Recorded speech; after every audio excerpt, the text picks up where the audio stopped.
This episode of Montreal by Night contains coarse language. Viewer discretion is advised. Welcome back, guys, gals, and non-binary pals, to a special TPK edition of Vampire the Masquerade.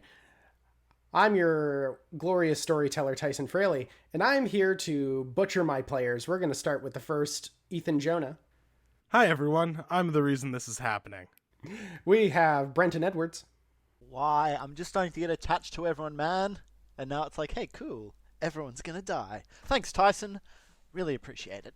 And finally, the ace in the sleeve, the one with the itchy trigger finger, Takeshi Fukushima. Wait a minute, this wasn't in the script you sent out last week. Wait, script? You guys are getting a script? I feel very left out.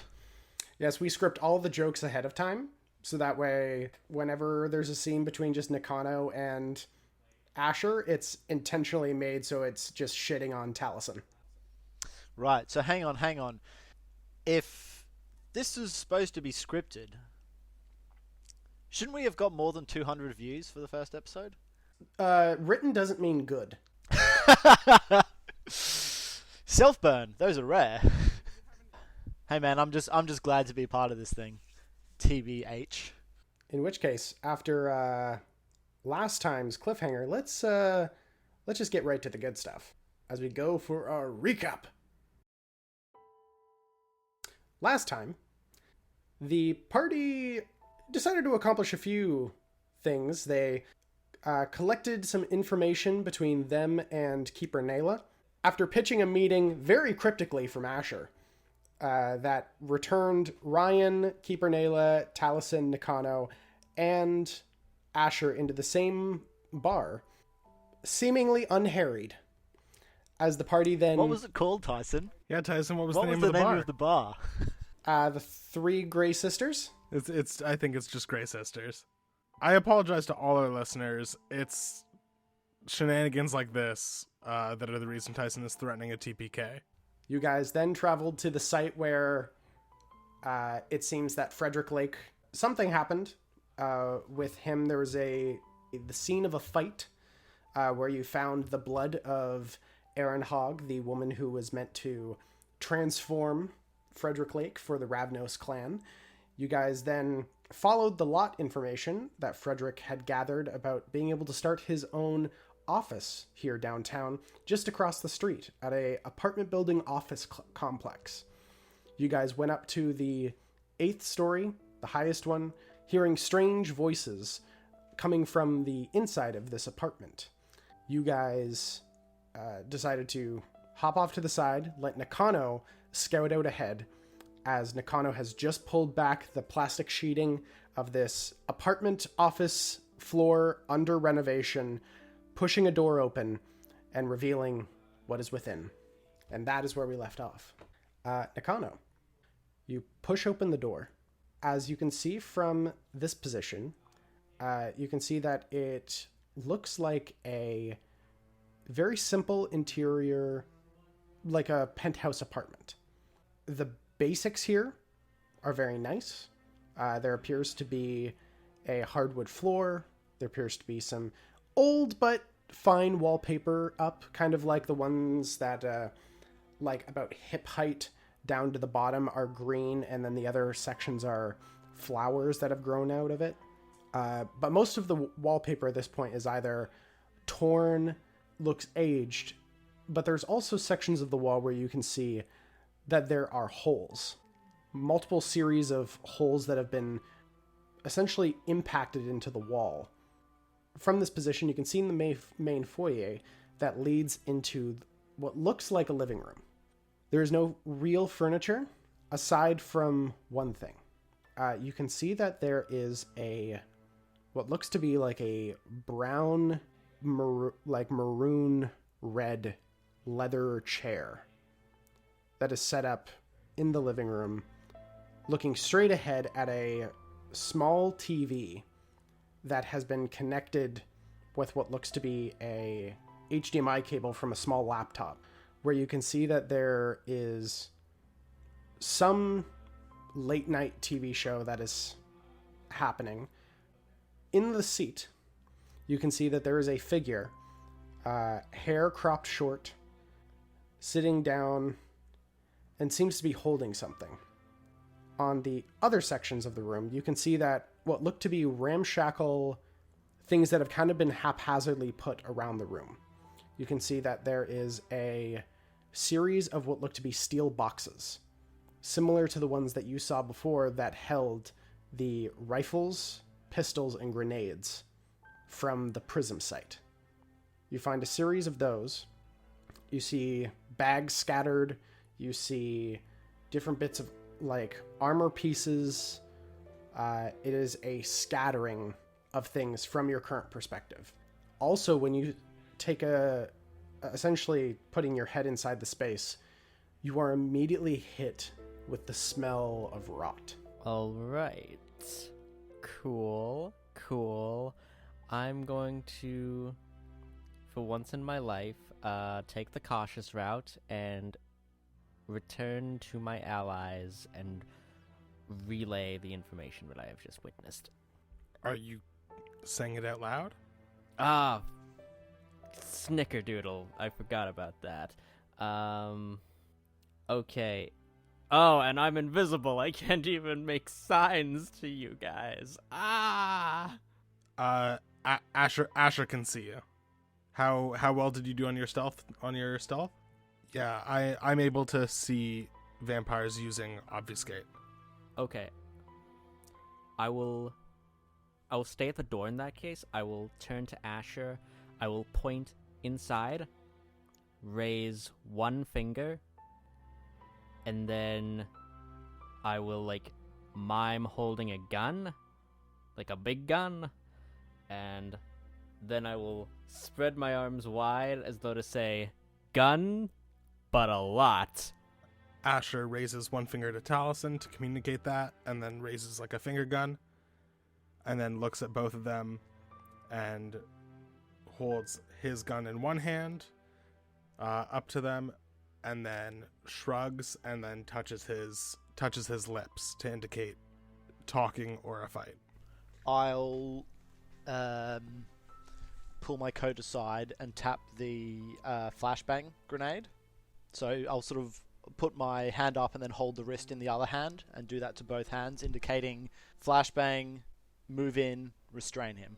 Oh man.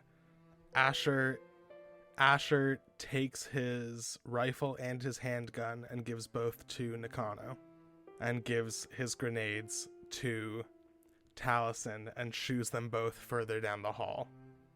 And then he stands outside the door with his hands up and waits for them to move. And I'll look at him with like a seriously look on my face, and then I'll say, I'll point at him, and then I'll sort of do a hand across the throat, and then I'll point at him again, and I'll do my hand in like a talking, and then I'll point to us, trying to say, you're attacked, you call us. And as the two of you walk away, he holds up a peace sign. Yeah, I will, Asher's the idea guy. I will do what he says. Alright, so he's, Talisen's back, but he's got his sword out, and he's sort of got himself into a sprint position, so that if he hears anything, he can celerity through the door. Asher just nods and shoos the two of you away again. And Asher holds his hands up and says out loud, Frederick, I'm unarmed. I'm here to talk. Make a manipulation persuasion with a 1-die penalty.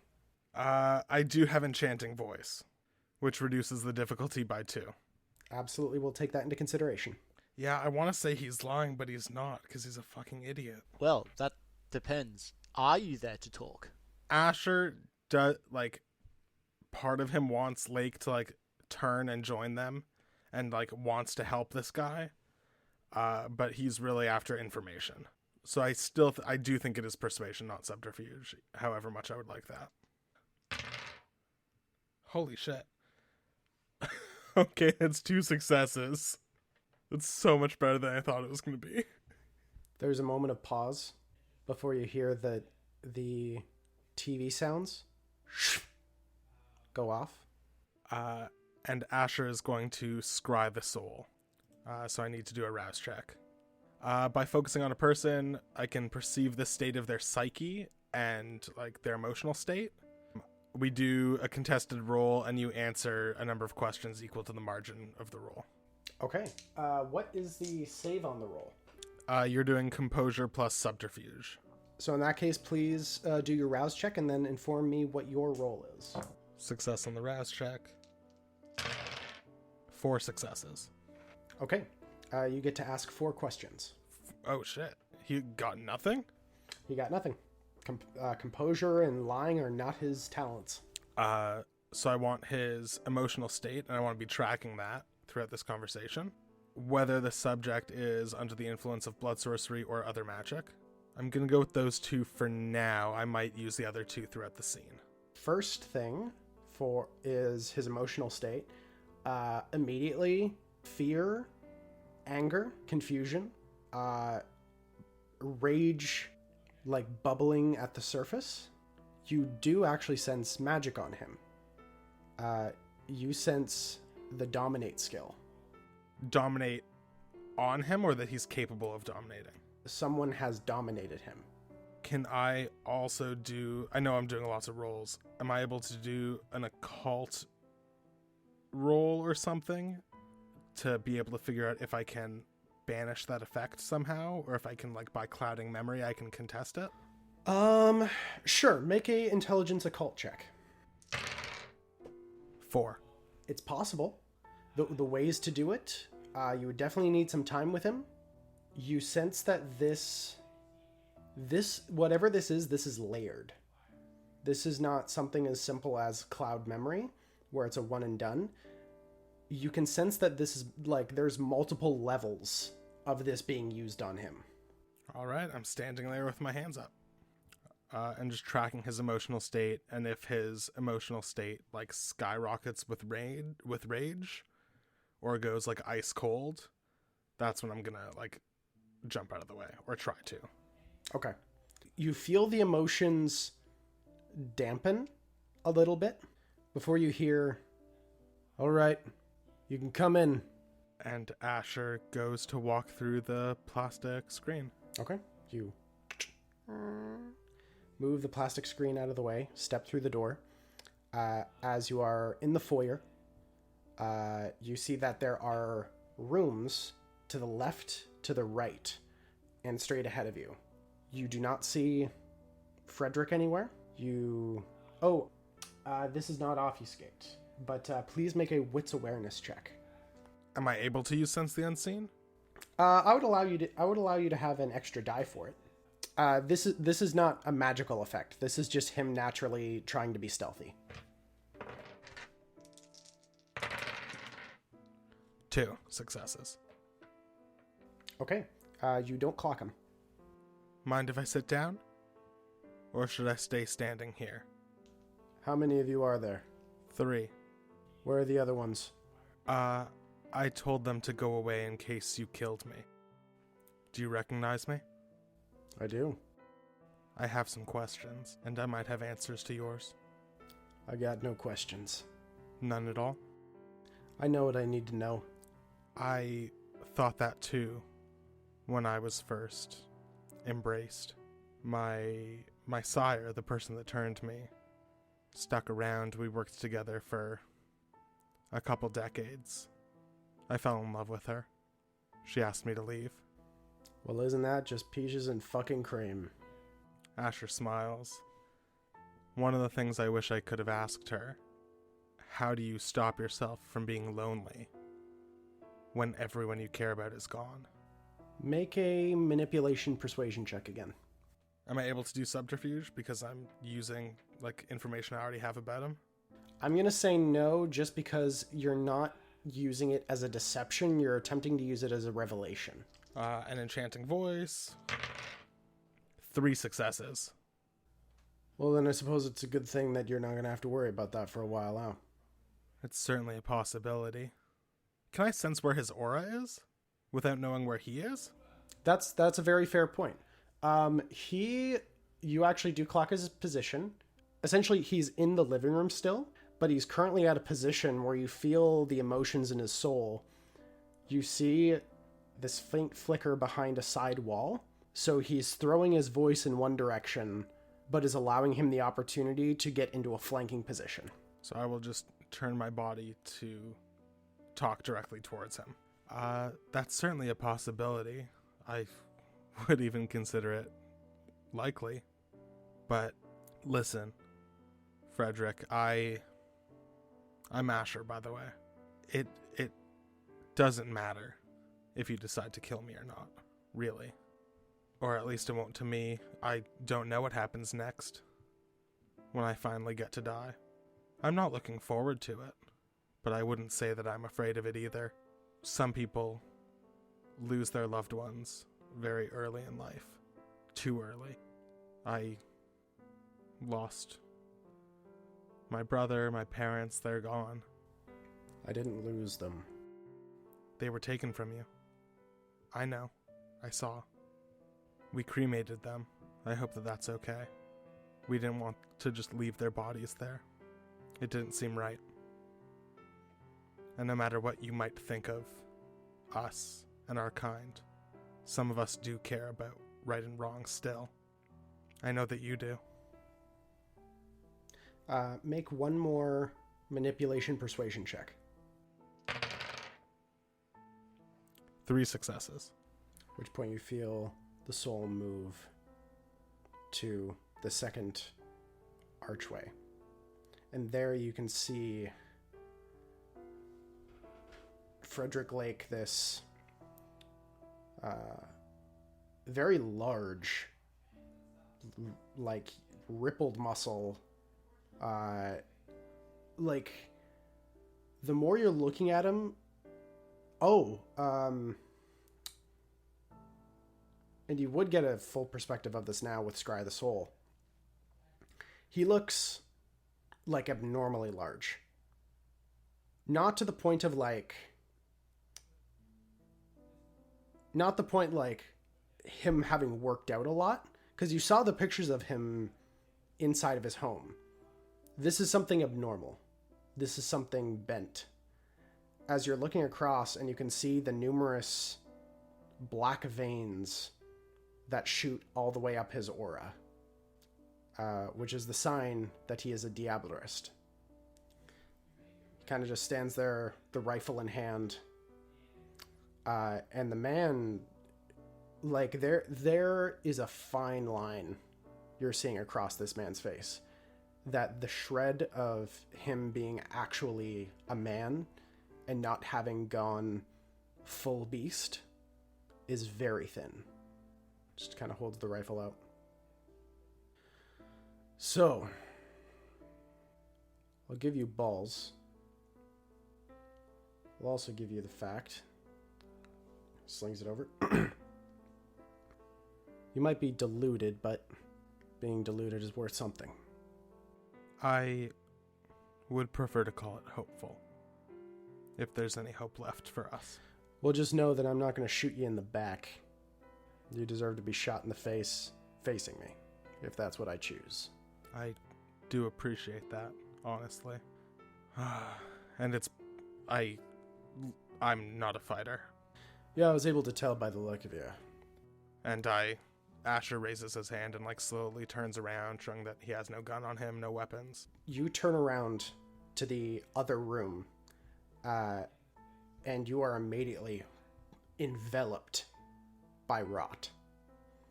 As you immediately look to the other room and see that in the kitchen there appear to be bodies, familiar ones. As you see Baron Marsh, Baron Mills, numerous members of Bruja that are in multiple positions of being laid out, that same black veins that seem to spread across their body. Not much of a fighter, huh? I'm an okay shot, but it's not something I enjoy. Me neither. I couldn't help but notice them, and Asher gestures to the kitchen. I have strong feelings to both sides, honestly, and I don't know them well enough, really, to know if they deserved that, but I can't help but thinking they likely did. I was sick to my stomach seeing what was done to your family. That was so horrible, so unjust. I have never had someone taken away from me like that. All I can try and do is empathize as best I can, but I came here to ask you questions. Who put you down there in the basement, Frederick? If you're willing to tell me. If you decide I know too much, you can kill me before I leave. You saw the place? You saw who did it? The one that was tied up in the basement as well? The Ravnos? Yeah. Whatever the fuck that means. Her. Was there any, flair from that domination when he said that? No. When you mention, the Ravnos member and down there and his family, there, of course, is a spike in sadness and also a little bit of rage that percolates. So, my card's on the table. What I know about her. Ravnos is one vampire clan. They just recently arrived in the city and they were scouting new members. I know that they were scouting you because of your military background. I was told that someone else got to you before they did. No. She attacked me at the site. Jumped me. Then she brought me down to the basement, had me tied up, and let me fester. How did you escape and kill her in the basement? Do you remember? Did he send you? Who are you referring to? I wasn't sent by anyone, in all honesty. My own hope, I guess, if anything. Who are the other two you were traveling with? You would have seen at least one of the other two flee the other night. Talkative fellow, he shouted down the Barrens at one point. I don't know if you were watching up until then. The one whose ass you handed back on a silver platter. Yeah, I had a little bite. I don't think he took it personally, although I can't be sure. But for his age, for both of their ages, they have a surprising amount of compassion. A lot of us, when we get old, we stop caring. I guess that's another reason why I wouldn't be too afraid of you killing me. Where are the other two? Where? Yeah. You can get them in here? Perhaps. You said you wanted to ask questions, right? Yes. I'm willing to risk my life. I don't feel as if I have the right to risk theirs. Like I said before, I'm not going to kill you with your back turned. And if these other two come in the same, I won't kill them with their back turns either. But if you want cards on table, I want to see the cards on the table. Another question from the aura. Is he telling me the truth? Yes. And I raise my hands, I back up to the plastic, I move it aside, I say, weapons down, come on in, don't freak out. I will drop my grenades and my pistols, and I will sheath my sword in the guitar on my back. And then I'll put my hands up and poke my head through the door, and I'll say, "Ah, Mr. Lake, I hope you enjoyed the taste you had earlier. How did I taste? It's not often that somebody has a taste and survives. So, please tell me." To be honest, one of the better ones. Good to know. And I'll step in the door and I'll sort of move sideways just so that I'm not trying to flank him, per se, but I'm definitely giving Asher some room and giving room to the door so that if he does go for his rifle, we're not an easy target. He needs to move to shoot us, which will give someone a bit more time. I'll just go up and I guess lean against the wall in a relaxed appearing pose, and I'll light a cigarette and be like, "Oh, would you like one?" I'm good, but thanks. Sleight of hand into the mouth. Do you always bring a guitar to whatever the fuck this is? Sir, I'm a musician. I would be naked without my instrument. Besides, I find performing to be a lot more fun than combat. Maybe that's why I kicked your ass. I'll I'll pause and say, well, perhaps. Let's just say for a moment, I will not engage in a rematch. Even for the purpose of sport and bragging rights. We are here to talk. If we were not here to talk, then we would be fighting. Wise. Where's the other one? I will drop all of my weapons just where I was standing outside.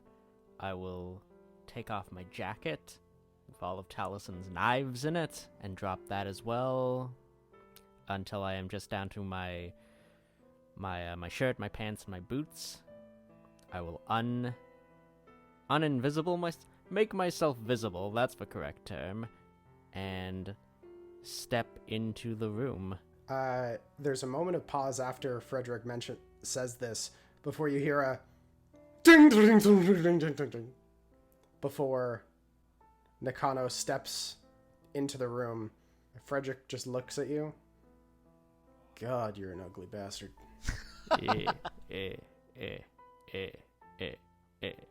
Is that talking? No, that was laughing. Take it as a compliment. He doesn't find many people funny. Glad to make a good first impression. At which point he just walks past Nakano, goes to the door and closes it, pulls the rifle over his shoulder, leans against the door. So, you have questions. So you were turned by who we assume to be a Ravnos agent, although perhaps we have confused her identity. And then, who were you contacted by where you received the weapons and directions to the meeting place? Miss Bray? Sorry, I don't know Miss Bray. Blonde woman. She exited the theater where we were going to meet just before it started. I assumed she was associated with you. Question for Asher. The ability for Scry Soul that allows you to detect truth and lies, is that a one-time thing or throughout the entire conversation? I can ask 4 questions based off of it. It doesn't detect truth from lies. It detects like clues from their aura that I can like interpret as different emotional states, or like whatever you interpret it as. In which case, there's no emotional response to Miss Bray, but when you say a blonde woman, you feel a little bit of fear radiate outwards before it's quenched. The duration is also 1 turn or storyteller's discretion. So if that drops, let me know. In which case, I'll say about this point it drops. So he felt fear when I mentioned a blonde woman. Yes. Are you willing to tell us how you came to have weaponry and directions to the hall? All I'll say, I was thankful enough that when that chick turned me, that not all of us are bastards. I don't know if you will believe me when I say this. How much do you know about our abilities? Gotten quite a few pretty quick. I assumed that. Have you been able to make people forget, control their actions? Little bit. There were a couple individuals across the canal that were going to chuck some Molotov cocktails into a building. This little church community center type thing. Someone had ordered them to do it with an advanced version of that ability. You know that I'm not a fighter. I am a researcher. And I am what I want to be, is someone who brings the community together rather than tearing it apart. And I can sense that same level of control on you. Subtle, but it's there.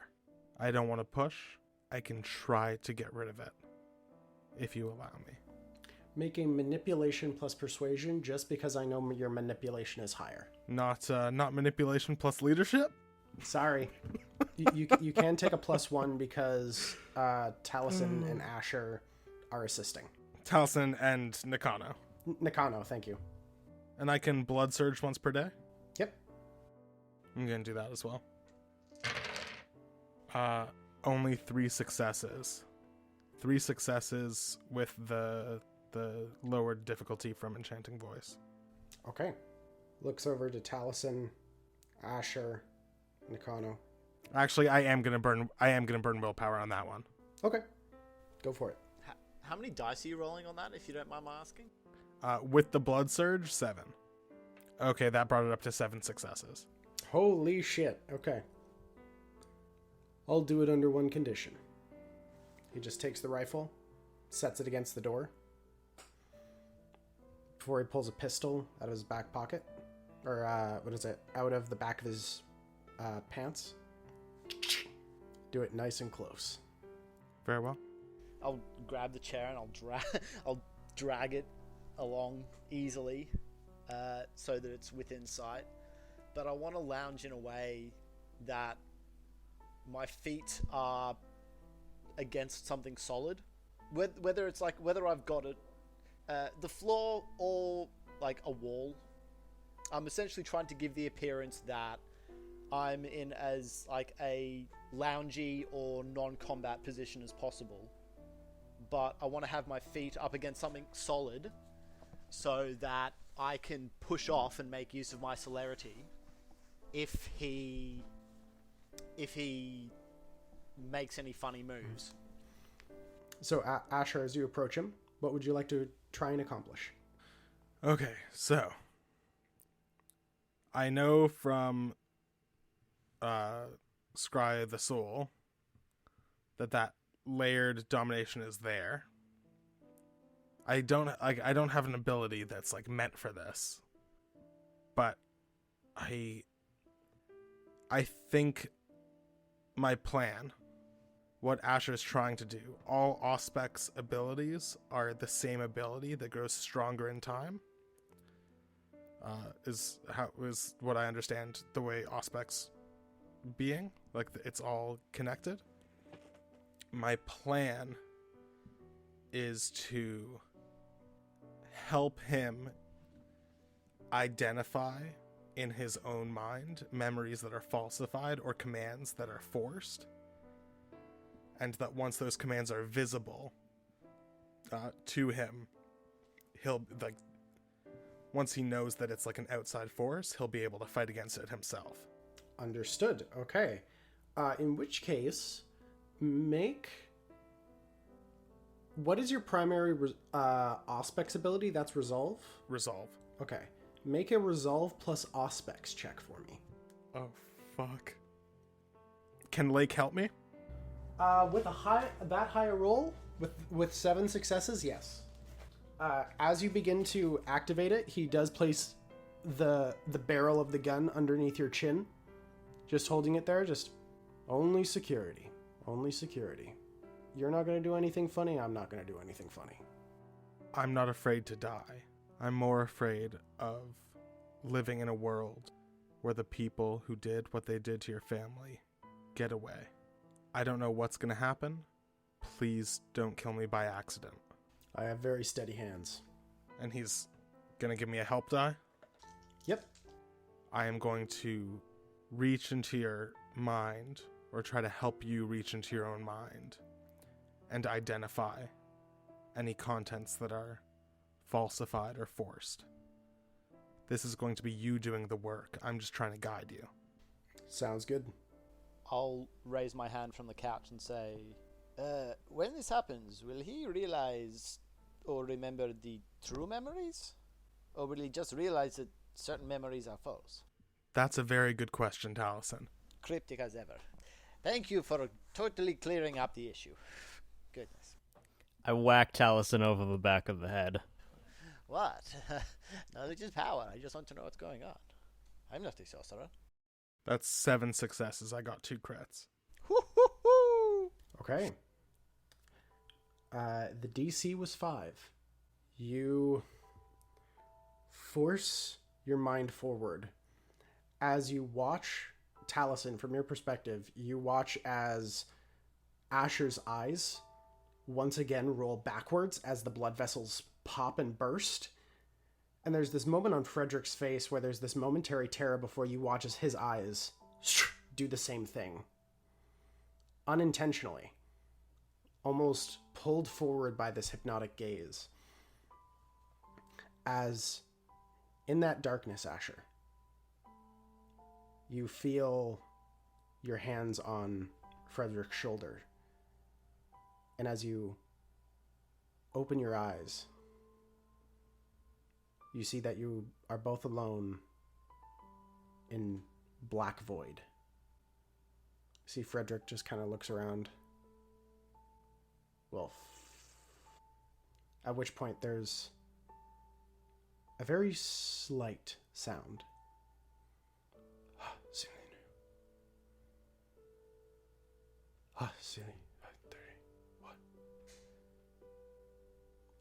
Before you begin to see out of the ground, almost floating like bubbles,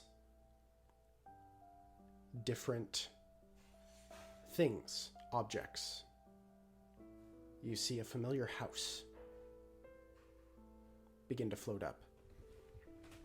Before you can hear a voice. Everyone has trauma, Frederick. It's all right.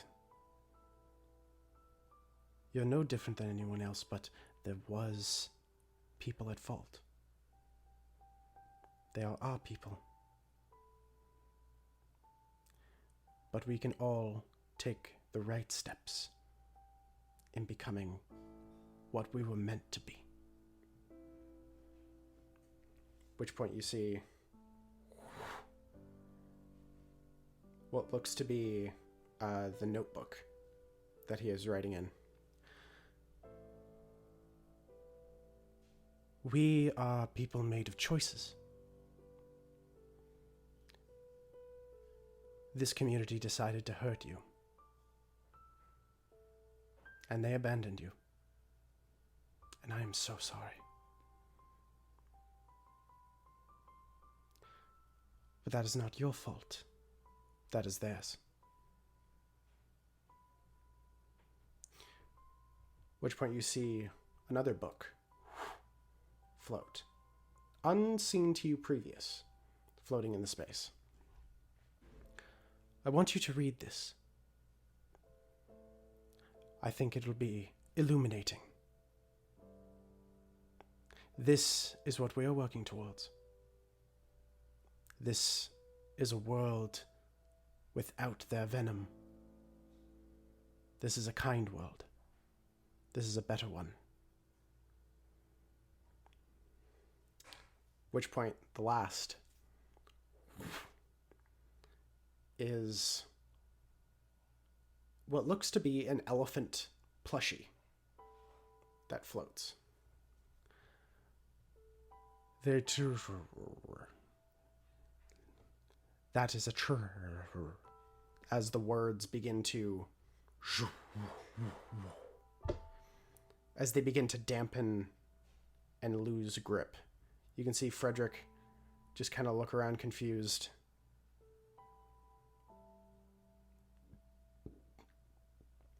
Before you begin to hear, no, Frederick, don't you dare.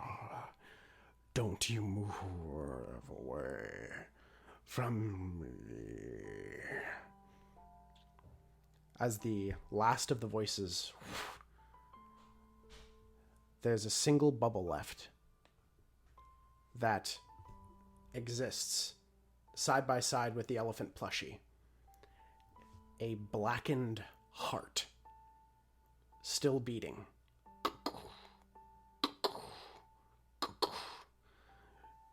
The power, Frederick. Don't you wish power? As the two float there, you see Frederick turns to you. Kind of looks to them both. Looks back to you.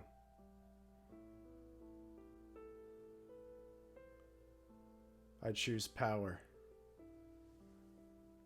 And he reaches out and grabs the elephant plushie. Before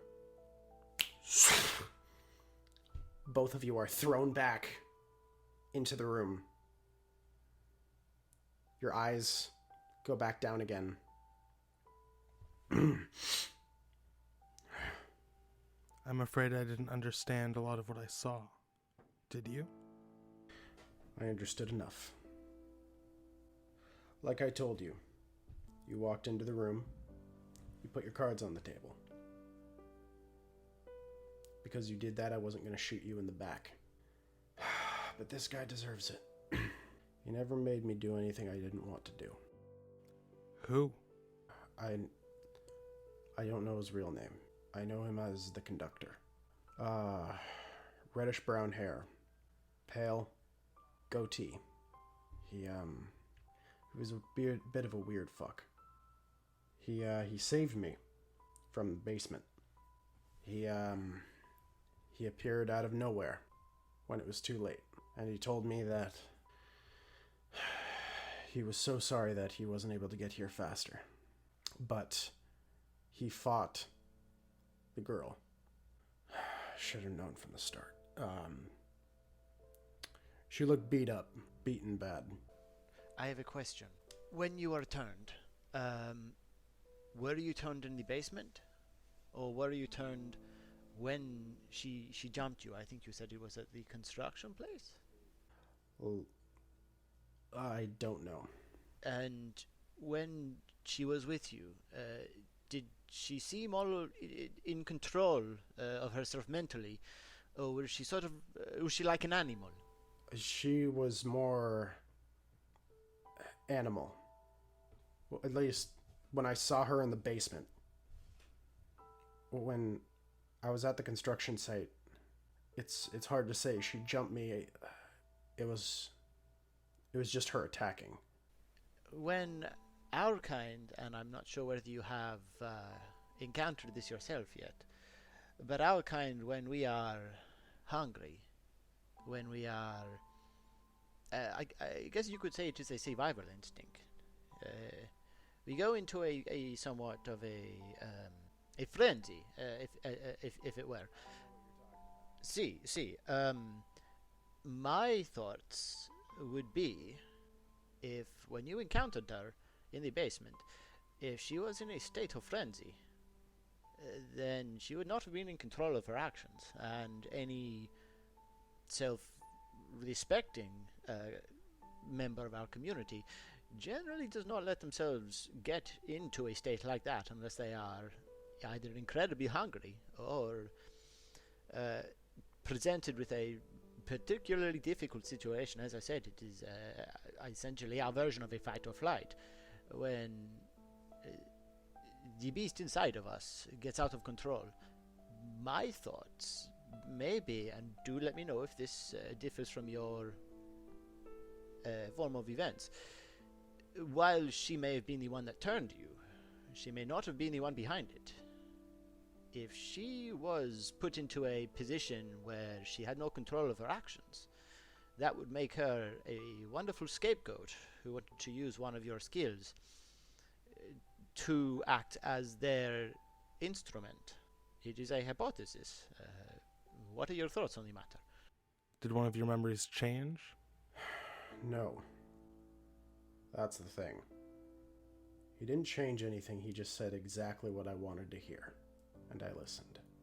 You said in the basement, when he arrived, the woman was bruised? She looked like she'd taken a few hits. From you? Or from someone else? Someone else.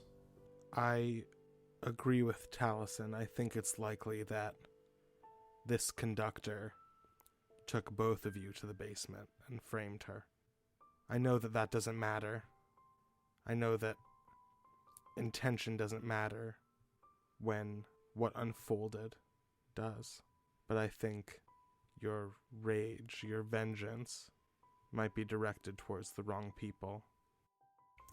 He just kind of walks away from you for a moment, just kind of goes to a wall, and you just hear this deep, angry growl as he throws his entire might into the wall. His fists impact into the side of it as he's just screaming, breaking down the one section of the wall. Once that one's complete, he swings off to the side, breaking and splintering wood as he just continues to just wail into the floor, into the walls, and he just continues. Well, at least in this moment. Asher turns to Nakano and looks at Roy. Roy, you need to talk to him. You're the only one who can understand, I think. And he needs that. One moment, if you may. I want to see if I can calm my friend down for a moment. 1 second. And I'll get off my chair and put my guitar. I'll take it off and put it down, and I'll slowly walk over to him with my hands out. Is he still hitting and swinging?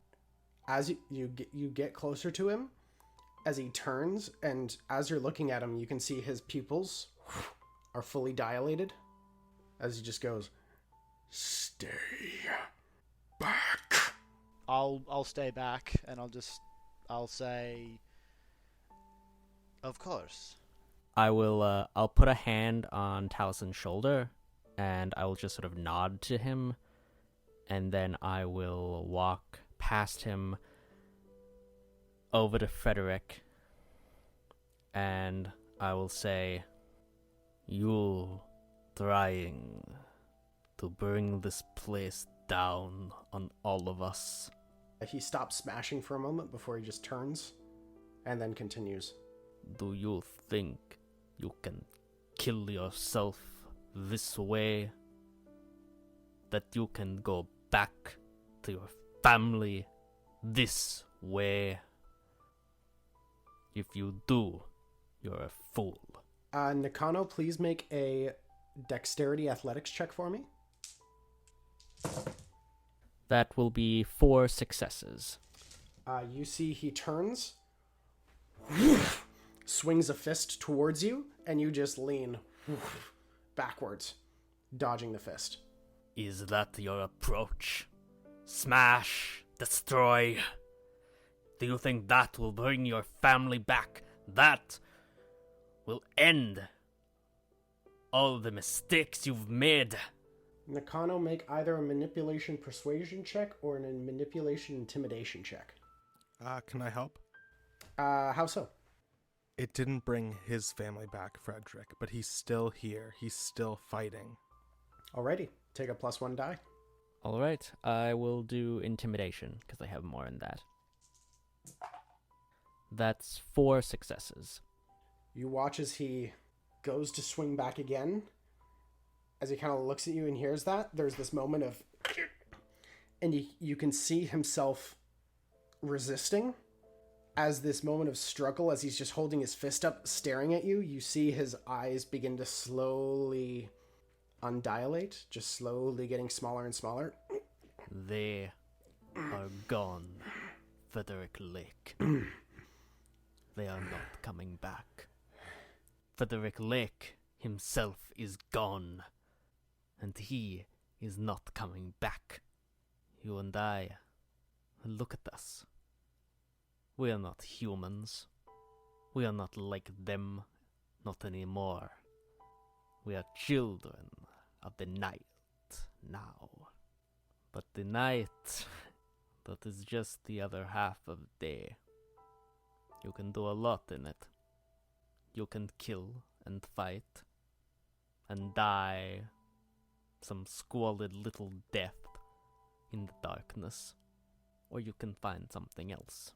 Something better. That choice is up to you, Frederick Lake. I can't make it for you. Neither of these two can make it for you. Not even the conductor can truly make it for you unless you allow him to. It is your choice, Lake. What are you going to do with this new life you have been settled with? What did you choose? I chose to try and save people, even if I don't know if I can save myself. I have seen your notes, Frederick. You were not a killer. You were a builder. Build. At which point he just leans back, pulls out the holstered pistol, lets the magazine drop, tosses the gun, turns around, goes over to the chair, picks something up, looks over to you, Asher. This might have some answers. I thought it was a little bit of a bunch of mumbo-jumbo bullshit, but tosses you a book. Also, goes over to a side bag, pulls something out, looks to you, Nakano. I think I was given this for the wrong reasons. Don't know what to do with it. Trust you guys to figure it out. And just tosses you something. You catch it in your hands as you look down, and you can see what looks to be a blackened heart with what looks to be almost like gold and almost like some sort of like wreath is wrapped around it. Can I make an occult check? Yep. Make an intelligence occult check. While he's doing that check, I'll walk over to Frederick and I'll pull a burner phone out of my pocket and I'll tell him, just because we are creatures of the night doesn't mean we need to give ourselves to darkness. In the community, I am what is known as the guardian of lost children. People or kindred who were abandoned by their sires and do not have the community and do not have the education or our abilities that would normally be afforded when someone is turned in the correct manner. And I'll hand him the burner phone and I'll say, if you want to contact us, or if you have any questions about your new condition and new identity, don't hesitate to give me a call. It can be a new, strange, sometimes scary, disorienting experience. But it is made easier if we lean on each other. We all need a community. We all need people by our side. And if you do want someone to talk to, someone to help you come to terms with your new state of being, I will do my best to assist you. I have found, in some cases, my own included, it can be a little bit better. It can be a way to remove some of the pain, to adopt a new identity. All due respect. I have one last job to do, and then I'm leaving. Of course. What is that job, if you don't mind my asking? Is it something that we could assist you with? Same one as yours. The conductor. Fair enough. Well, and I'll be holding the phone out to him like, this has not been used before. It should not be able to be traced. If you want to contact us, please use it to do so. Takes it. Pockets it. So, few quick things, rapid fire. Before he begins talking to you guys, Asher, the heart. That actually does look like something that you never thought that you would ever see. There was a priest in Montreal that was made into a saint. In this Montreal, Augustus. He was made a saint after he constructed a church on the hill of Montreal, and his heart was stolen back in the 70s. It is said that it was returned, but this looks like a pretty good version of someone with true faith's undead heart. Because of your high roll, essentially operating as like an identify spell, this is Saint Augustus's Heart. It allows you to commit Diablière and not lose humanity. So you can become an endless pack-a-punch.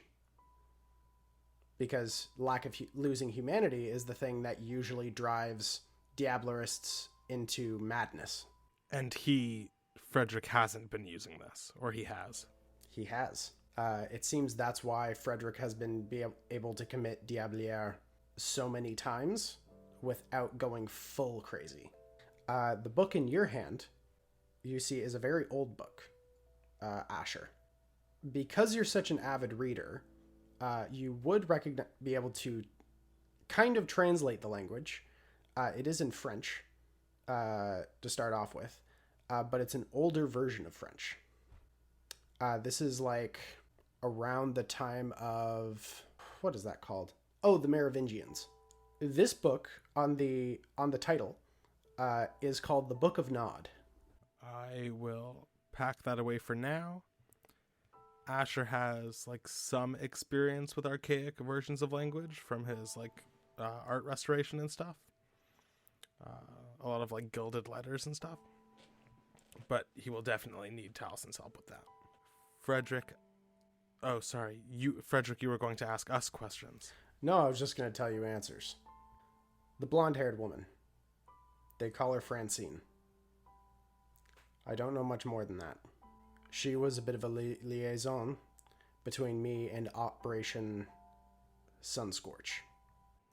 Operation Sunscorch?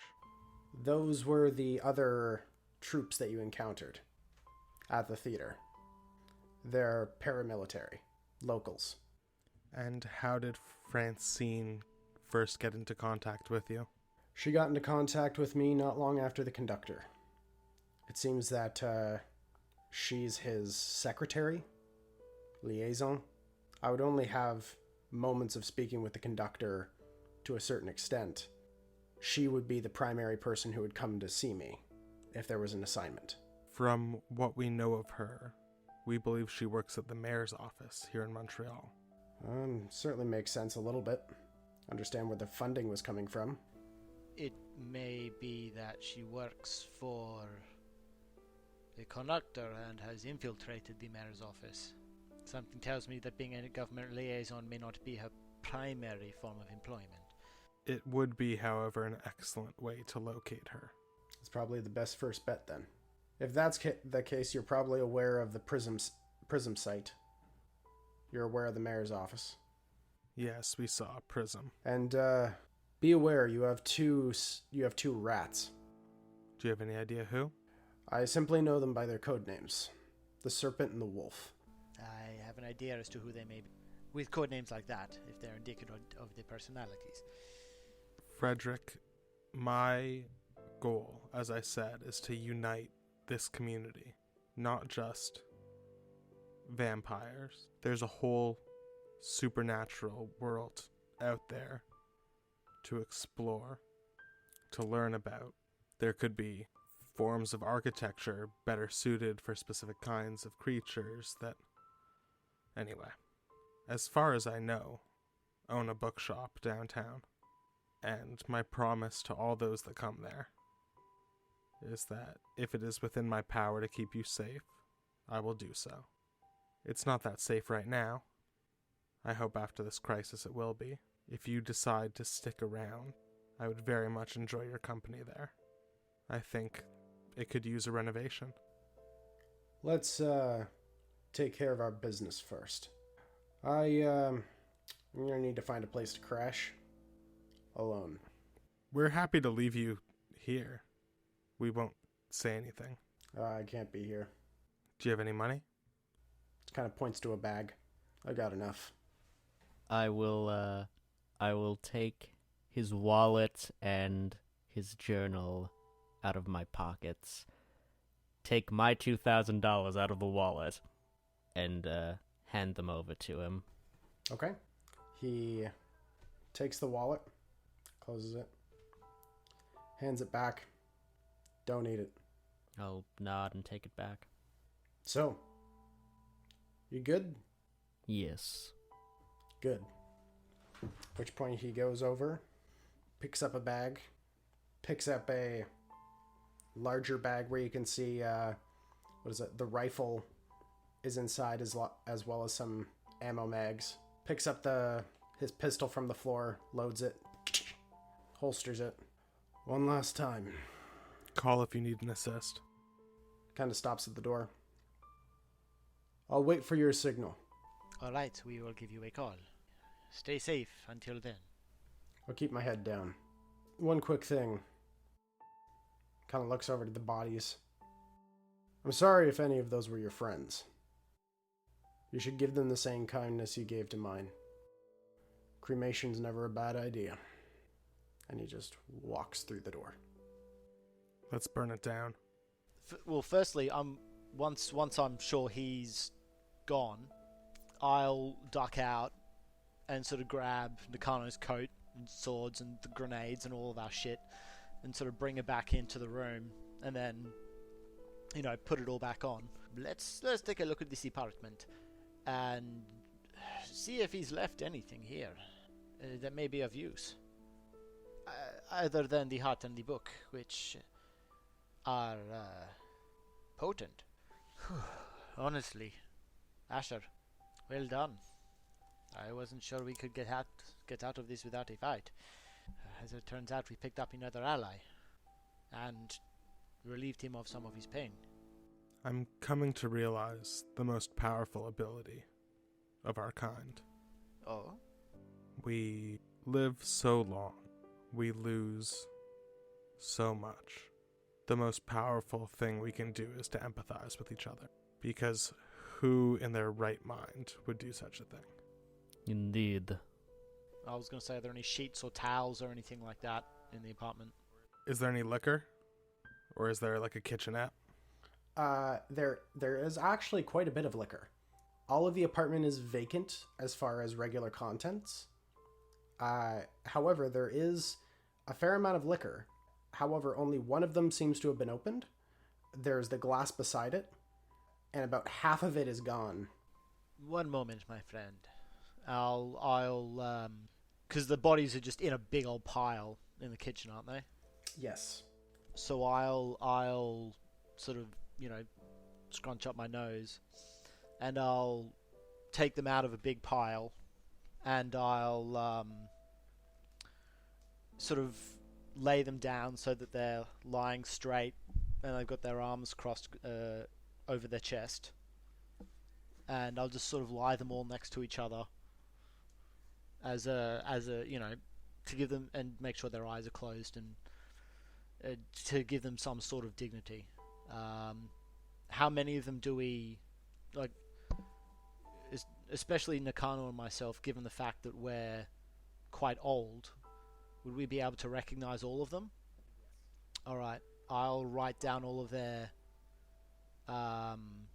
names in my little notebook, just so that I can give an account, I guess, of who died there, and also how many people that Frederick Lake has snacked on. You do find, essentially, there are multiple people of the vampire community you see in here. You see a few members of Bruja. You see a few members of the Banu Hakim. You see Baron Emmett Marsh, Baron August Mills, and Henrietta Mercer. You also do find one body you were not expecting. You find the body of one of your Toreador allies. But this is different. The others were shot and burned. This one looks like it was attacked with fists and claws. You get the sense as you're looking at it that one of the Toreadors may have attempted to escape through the main doors, and Esther didn't allow them to get that far.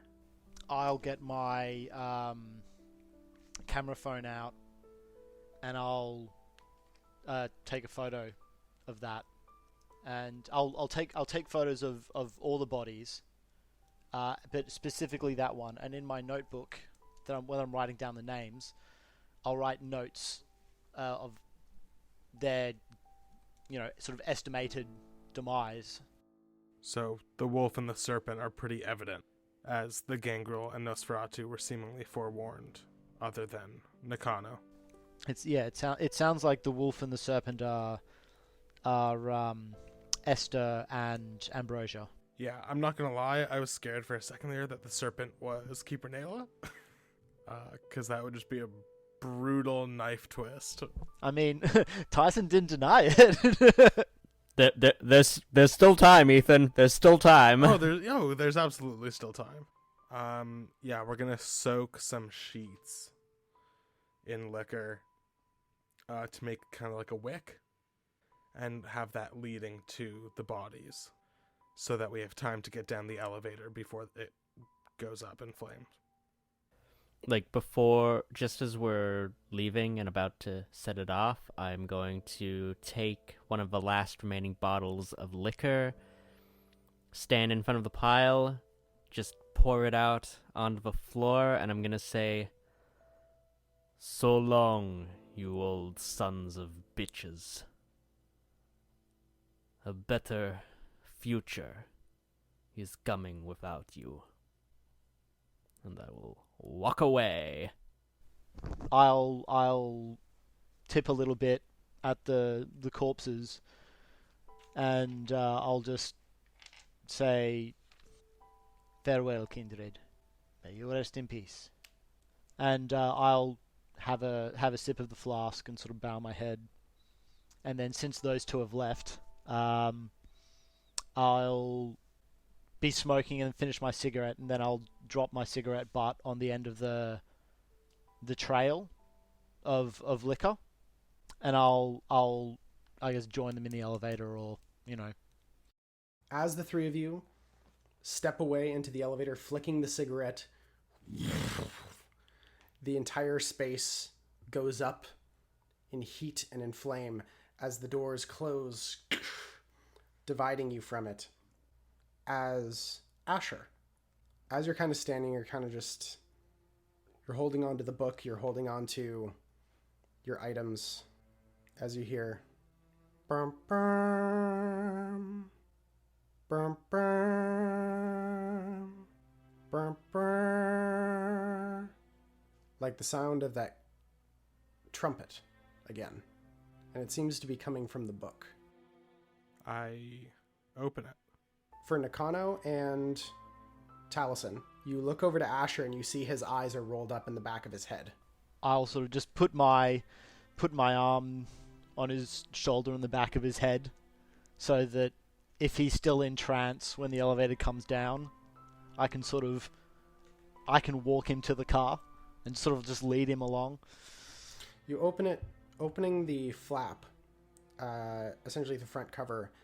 You can see that there's an inscription on the inside that is not of the Old Frankish.